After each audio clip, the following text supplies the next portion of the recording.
তাদেরকে আমরা এই বাংলার মাটিতে এখনো আনতে পারি নাই। এটি আমাদের জন্য অত্যন্ত দুঃখের বিষয়, অত্যন্ত কষ্টের বিষয়। তাই আমরা অন্তর্বর্তীকালীন সরকারের কাছে আহ্বান জানাচ্ছি, বিদেশে যারা খুনি হাসিনার বিরুদ্ধে লড়াই করেছে, প্রতিবাদ করেছে, যারা বিদেশে থেকে এখনো বাংলাদেশে আসতে পারে নাই, অনতি বিলম্বে তাদেরকে বাংলাদেশে আনার ব্যবস্থা যাতে করা হয়। প্রয়োজনে আমরা বাংলাদেশের অন্তর্বর্তীকালীন সরকারের প্রধান ডক্টর মোহাম্মদ ইউনূসের সাথে সরাসরি কথা বলবো ইনশাআল্লাহ, তাদেরকে যাতে বাংলাদেশে অনতি বিলম্বে আনা হয়। প্রিয় বন্ধুগণ, আরো দু একটি বিষয় আপনাদের সামনে তুলে ধরতেই হবে আমাদের। আপনারা ভুলে যাবেন না, আমাদের বিপদ কিন্তু শেষ হয় নাই। এখনো ভারতীয় দাবেদার দোসর এবং ভারতের এজেন্টরা এই দেশকে নিয়ে ষড়যন্ত্র অব্যাহত রেখেছে।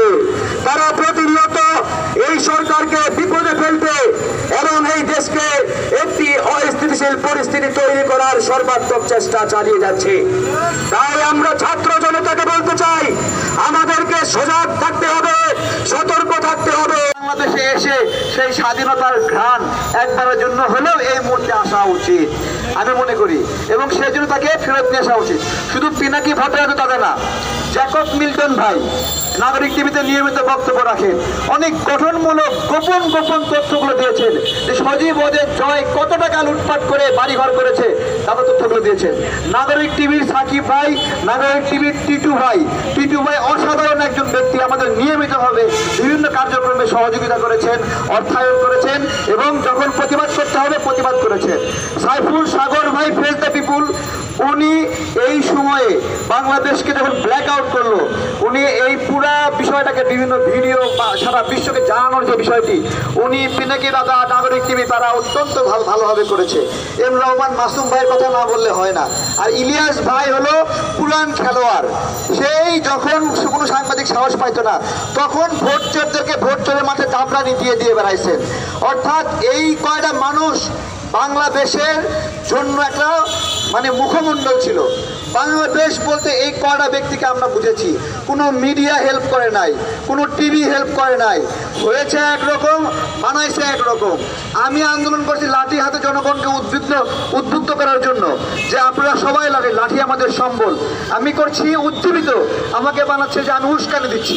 হ্যাঁ, আমি উস্কানি দিয়েছি, হাসিনা পতনের জন্য উস্কানি দিয়েছি, এবং এমনভাবে উপস্থাপন করেছে যে আমরা জঙ্গি। সেই সময়টাতে আমাদেরকে আবার কিভাবে আমাদের এই আন্দোলন যে একটা জঙ্গি আন্দোলন না, সহিংস আন্দোলন না, এটাকে কিভাবে গাইড করা যায় সেই কাজগুলো ওনারা করেছেন।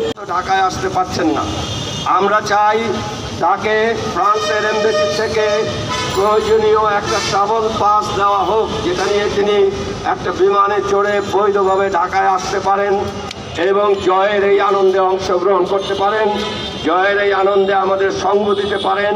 তার থেকে সব থেকে বড় বিষয় হচ্ছে ভারতের পণ্য বর্জন যে আন্দোলন আমরা শুরু করেছিলাম জানুয়ারি মাসের 22 তারিখের পরে কোনো এক সময় এবছরই, সেটার প্রধান উৎসাহদাতা ছিলেন এই পিনাকি ভট্টাচার্য।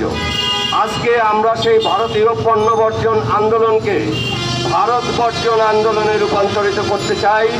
আপনারা সবাই আমাদের সাথে থাকবেন এবং এই সার্বিকভাবে ভারত বর্জন আন্দোলনে পিনাকি ভট্টাচার্যকে আমরা আমাদের মাঝে দেখতে চাই।